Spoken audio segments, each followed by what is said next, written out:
प्रचंड स्टार्टअप्स आणि इनोव्हेशनचं काम चाललेलं आहे, तेही पाहायला मिळतं.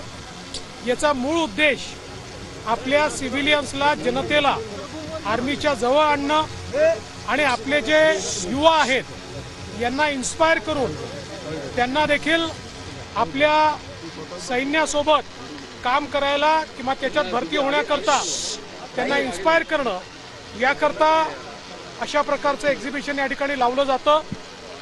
आपल्या भारताने ज्या काही नवीन कॅपेबिलिटीज तयार केलेल्या आहेत आणि आपल्या शूर सेनेने जे काही आता या ठिकाणी आपल्याकरता वेगवेगळ्या प्रकारचे आपले सुरक्षेचे इक्विपमेंट्स तयार केलेले आहेत, त्याचं प्रदर्शन या ठिकाणी आहे.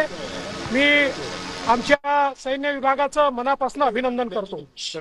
आजच्या स्थितीमध्ये नॅशनल सिक्युरिटी समोरचं सगळ्यात मोठं आव्हान कोणतं आहे तुम्हाला असं वाटतं? मला असं वाटतं की इंटरनली भारत मजबूत आहे, एक्सटर्नली पण भारत मजबूत आहे. आमची सेना जगातल्या उत्तम सेनेपैकी एक सेना आहे की जी निश्चितपणे कुठल्याही प्रकारच्या हल्ल्याला परतवू शकते. तो जमिनीवर न होऊ द्या, तो आसमानात न होऊ द्या की तो समुद्रात न होऊ द्या, त्या प्रत्येक हमल्याला परतवण्याची क्षमता असलेली आमची सेना आहे.